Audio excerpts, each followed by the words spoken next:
Oi pessoal do terceiro ano, tudo bem? Hoje nós vamos ver um conteúdo novo, muito importante, tá? A dificuldade dele é um pouquinho maior, então fique bem atento. Vou tentar explicar devagar, mas as dúvidas que surgirem ao longo do estudo, vocês me procuram no fórum, me procuram na aula online, tá? Não deixe de perguntar, que esse conteúdo aqui ele é muito importante para vocês. Primeiro vamos fazer uma retrospectiva. Até agora, que nós estudamos segundo a lei de Mendel, nós estamos trabalhando casos de hibridismo, duas características ao mesmo tempo. Nós vimos que quando dois genes estão presentes em cromossomos diferentes, dois pares de genes estão presentes em cromossomos diferentes, a segregação é independente. Traduzindo, eles se separam de forma independente na produção dos gametas. Cada gameta recebe um gene de cada par. Isso é segundo a lei de Mendel, você já sabe.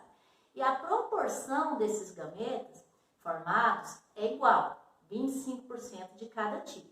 Isso foi o que a gente viu até aqui.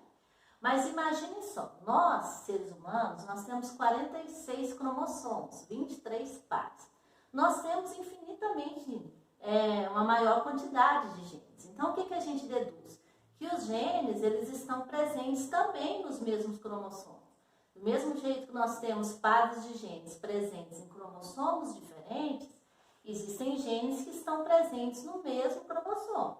E quando os genes estão presentes no mesmo cromossomo, eles estão vinculados, eles estão ligados anatomicamente na mesma estrutura, no mesmo cromossomo.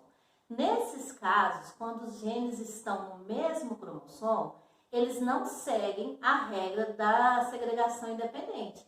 A separação deles na formação dos gametas não é independente. Nesse caso, a gente fala que eles estão ligados, eles estão no mesmo cromossomo, anatomicamente eles estão vinculados, ou em linkage, certo? Quando falamos que genes estão em linkage, significa que eles estão no mesmo cromossomo. E se eles estão no mesmo cromossomo, eles caminham juntos para formar os gametas. Não existe separação independente. Tá? Por quê? Porque se eles estão no mesmo cromossomo, anatomicamente ligados, onde um vai, o outro vai também. Vou mostrar uma figura para vocês entenderem melhor. Se eu tenho aqui um par de cromossomo com dois pares de genes, nesse caso aqui, esse indivíduo representado é duplo heterozigoto. O Azão, um Azinho, o Bzão, um Bzinho. Nesse caso, quando vai haver a separação dos gametas, quando vai formar gametas, o par Azão e Bzão vai para o mesmo gameta, da mesma forma que o Azinho e o Bzinho vai para o outro gameta. Como vocês podem perceber aqui, nesses casos não se formam 4 tipos diferentes de gametas, vão se formar somente 2. Por quê? Porque os genes estão ligados, eles estão no mesmo cromossomo. Ou seja, em caso de linkage, a variabilidade genética é bem menor, porque os genes eles não se separam de forma independente. Eles estão sempre juntos, caminhando juntos para formar os gametas. Nesse exemplo que eu passei para vocês, eu tenho no mesmo cromossomo os dois genes dominantes, o Azão e o Bzão, e no outro cromossomo, homólogo a ele, os dois recessivos, o Azinho e o Bzinho. Mas nem sempre é assim. Eu posso ser dupla heterozigota e ter um outro arranjo. Então, nesses casos, os duplo heterozigotos podem ser formados em 2 arranjos, arranjo cis e arranjo trans. Qual a diferença entre eles? Arranjo cis é quando os 2 genes dominantes estão num cromossomo e os 2 genes recessivos estão no outro. Já o arranjo trans é quando num cromossomo eu tenho o dominante de um par e o recessivo do outro, e no outro cromossomo homólogo a esse eu tenho o recessivo e o dominante. Vou mostrar a figura para vocês verem. Olha só, o arranjo cis, dominante com dominante, recessivo com recessivo, certo? Nesse caso, o indivíduo só forma 2 tipos de gametas, 50% Azão Bzão, 50% Azinho Bzinho. No arranjo trans, eu tenho um dominante e um recessivo no primeiro cromossomo, um recessivo e um dominante no outro cromossomo. Nesse caso, o indivíduo vai produzir também só 2 tipos de gametas, 50% Azão Bzinho e 50% azinho bezão. Qual é o arranjo que o indivíduo tem? É importante saber para saber qual a proporção, qual a porcentagem de gametas que esses indivíduos vão produzir. Mas aí você deve estar pensando, em casos de linkage, todos os indivíduos só formam 2 tipos de gametas na proporção de 50%? Geralmente sim. Mas vocês já viram lá no primeiro ano que quando acontece a meiose, que é o processo de divisão celular que vai produzir os gametas, em alguns casos, em algumas células, na primeira etapa, na prófase 1 da meiose 1, às vezes acontece um processo chamado de crossing over, ou permutação, ou ainda recombinação gênica. Quando acontecer a permutação, a recombinação, eles podem aumentar a proporção de gametas diferentes. Só que nunca será 25% de cada um deles, certo? Os originais sempre vai estar em maior porcentagem, os resultantes de recombinação sempre vão estar em menor porcentagem. Vamos lembrar o que é o crossing over, vocês já viram, mas vamos lembrar. Olha só, sempre que vai acontecer uma divisão celular, ainda na intérfase, que é o período em que a célula não está dividindo, os cromossomos se duplicam, vocês devem se lembrar disso. Então, olha só, eu estou representando aqui uma célula que tem um arranjo cis. No cromossomo, que está representado por azul, eu tenho o azão com bezão, e no homólogo a esse, que está representado em vermelho, para vocês verem a diferença, eu tenho o azinho com bezinho. Como esses cromossomos se duplicaram, eu tenho aqui, ó, 2 braços de cromossomos, formados que a gente chama, cada braço a gente chama de cromátide. Então, eu tenho aqui 2 cromossomos duplicados com as suas cromátides. Se tudo continuar assim, se não houver permutação entre eles, na hora que separar vai formar gametas azão-bezão, gametas azinho-bezinho. Mas quando houver recombinação, o que vai acontecer? Quando esses cromossomos estão bem próximos, muitas vezes a cromátide de um pode se ligar à cromátide do outro, que é homólogo. Olha só, eu tenho aqui, ó, nesse espaço aqui, as 2 cromátides se ligaram. Elas encostaram, ficaram grudadas. E no momento em que houver a separação dessas cromátides, no processo de divisão, elas vão se quebrar e vão se colar de forma invertida. Vocês podem ver aqui na figura. Essa cromátide, esse pedacinho do cromossomo aqui, quebrou e se ligou a esse azul. O vermelho se ligou ao azul e o azul se ligou ao vermelho. Olha só, eles trocaram pedaços. Crossing over é isso, é a troca de pedaços entre as cromátides irmãs. Então, eles trocaram pedacinhos. Como resultado dessa troca, o que vai acontecer? Quando eles se separaram, já que eles estão duplicados, quando eles se separaram, esse cromossomo aqui vai ficar o quê? Azão-bezão, igual ao parental, igual ao original. Esse último aqui vai ficar o quê? Azinho-bezinho, igual ao original. Agora, esses 2 aqui, resultados da permutação, como vai acontecer? Como que eles vão se formar? Azão com bezinho, azinho com bezão. Ou seja, aumentou um pouquinho a variabilidade genética. A diferença disso aqui para a segunda lei de Mendel é que na segunda lei de Mendel se formam 4 tipos de gametas, todos na mesma proporção, 25% de cada um deles. No caso de linkage, com crossing over, com troca de pedaços, vão também formar 4 tipos diferentes de gametas. Só que 2 deles vão estar em maior porcentagem, 2 deles estarão em menor porcentagem. E aí, quando acontece isso, eu vou concluir o seguinte: os que estão em maior porcentagem são aqueles parentais, são aqueles originais.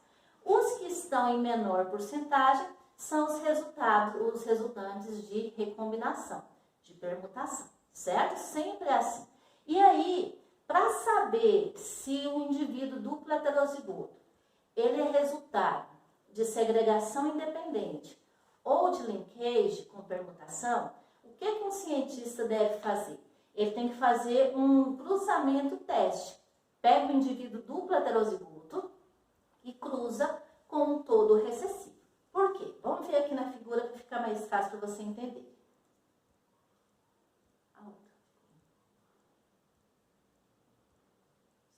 Olha só, eu tenho aqui um caso de drosófila, de moscas. Para um cientista saber qual é o tipo de combinação desses genes, se ele está em segregação independente ou se ele está em próximo óvulo, o que ele faz? Ele pega um indivíduo todo dominante e cruza com todo recessivo para formar os heterozigotos, certo? Então, 100% desses filhotes é heterozigoto, duplo heterozigoto, aí eu já tenho certeza. Esse cientista, então, pega esse indivíduo duplo heterozigoto e cruza ele com todo recessivo. Ele faz um cruzamento teste. Aí você deve estar pensando, por que ele tem que cruzar com totalmente recessivo? Um indivíduo totalmente recessivo, independente de formar gametas por segregação independente ou por próximo óvulo, ele sempre vai formar só um tipo de gameta, que é o todo recessivo, certo? Então, quando eu cruzo um duplo heterozigoto com um todo recessivo, eu sei que os filhos dele herdaram desse todo recessivo um único tipo de gene, um único tipo de gameta, que é o todo recessivo. Então, nesses casos, a proporção, a porcentagem de filhotes é resultado da porcentagem dos gametas formados pelo duplo heterozigoto, uma vez que o recessivo só formou um. Então, por exemplo, nesse caso aqui, cruzou o duplo heterozigoto, que formou 4 tipos de gametas, com todo o recessivo, que formou só um. Qual o resultado da prole, dos filhos?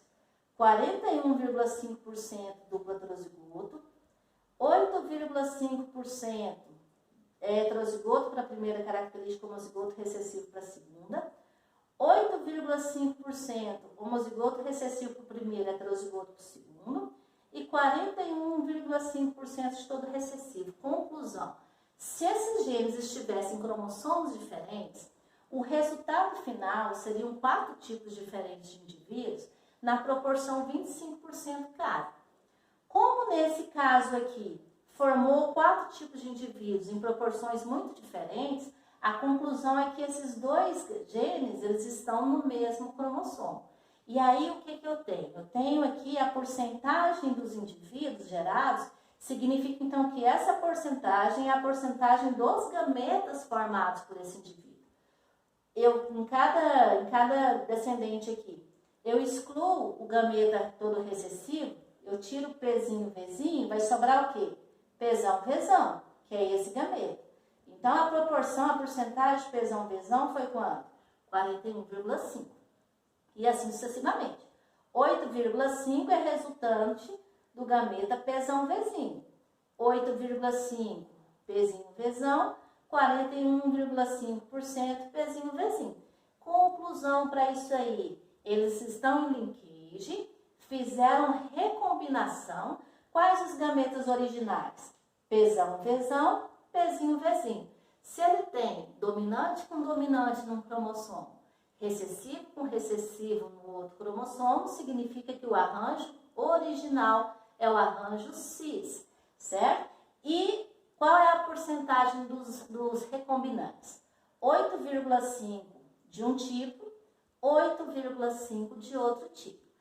Quantos por cento dessas células, desses indivíduos, fizeram crossover? Porque não são todas as células que fazem crossover, são poucas. Para eu saber a porcentagem de células recombinantes, a taxa de recombinação é bem simples. É só eu somar a porcentagem dos recombinantes. Nesse caso, 8,5 mais 8,5, 17%. Taxa de recombinação, 17%. Certo? Então, sempre que se tratar de linkage, os cruzamentos formados sempre serão cruzamentos testes entre o indivíduo duplo heterozigoto com um todo recessivo, com um homozigoto recessivo. Para que eu saiba, através do resultado, a porcentagem dos gametas formados pelo duplo heterozigoto. Outra coisa muito importante, um cientista que estudou isso aqui, o Hans Morgan, ele detectou o seguinte: quanto mais próximos os genes estiverem do cromossomo, mais difícil vai ser acontecer recombinação entre eles. Quanto mais distante eles estiverem do cromossomo, mais fácil eles fazerem crossover. Então, eles tendenciaram o seguinte: para eu saber a distância entre esses genes no cromossomo, eu vou usar como referência a taxa de recombinação. O valor da taxa de recombinação é o valor da distância entre esses genes. Só que a unidade de medida da distância não é a porcentagem.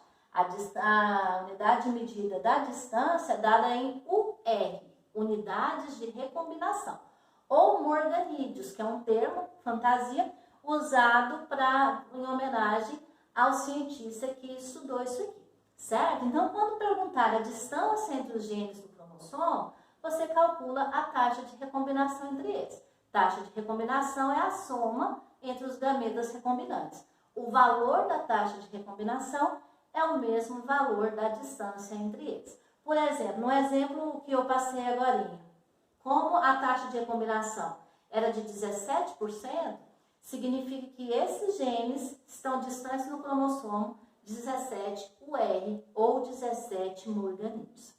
Sabendo a distância entre os genes no cromossomo, os cientistas fizeram um mapeamento genético. O que é isso? Determinaram a sequência dos genes no cromossomo. Se você sabe a distância, você sabe qual a sequência. Quanto mais distantes, mais longe. Quanto menor a distância, mais próximo no cromossomo. Por exemplo, eu tenho aqui, se no mesmo gameta, no mesmo cromossomo, eu tenho 3 tipos de genes, o Azão, o Bzão e o Czão, e determinar que a distância, a taxa de recombinação entre Azão e Bzão é 19%, Azão e Czão 2%, Bzão e Czão 17%, automaticamente a gente já sabe a distância. Entre A e B a distância é 19 morganídeos, entre A e C 2 morganídeos, B e C 17 morganídeos. Tem como eu saber a sequência, quem vem primeiro, quem vem depois? Sim. Como é que eu faço isso? Eu sempre vou pegar primeiro os 2 mais distantes, porque são as extremidades. Nesse caso, os mais distantes são quais? O Azão e o Bzão. Significa que o Azão está numa extremidade do cromossomo e o Bzão está na outra extremidade. Como nesse caso o único outro gene que está presente no cromossomo que foi citado é o Czão, Czão está mais próximo de A ou de B? De A. A distância entre A e C é 2. A distância entre C e B é 17. Somando aqui 2 mais 17, 19, que é a distância entre A e B. Fiz um mapa, mostrei qual é a sequência dos meus genes no meu cromossomo, certo? Então, se você tem taxa de recombinação, você determina a distância. Se são vários genes, você vai determinar a sequência deles, você faz o quê? Procura os mais distantes, significa que estão nas extremidades, e a partir daí, você usa esses genes nas extremidades como referência, coloca os mais próximos de um, os mais próximos do outro, e observa aí qual é a sequência desses genes no cromossomo. Eu enviei para vocês um documento, tá, com algumas atividades referentes a isso aí, mas vocês podem procurar outras atividades. No livro de vocês vão encontrar esse conteúdo no capítulo 13. Dá uma olhadinha, qualquer dúvida, eu sei que vai surgir várias, tá, porque o conteúdo não é muito tranquilo. Me procura, eu também vou enviar esse documento com esse texto, para ficar mais fácil para vocês estudarem, certinho? Mas continuem fortes, continuem firmes. Não é fácil estudar sozinho, mas é bom. Vocês vão aprender o quanto vocês são capazes, certo? Tchauzinho, fica com Deus.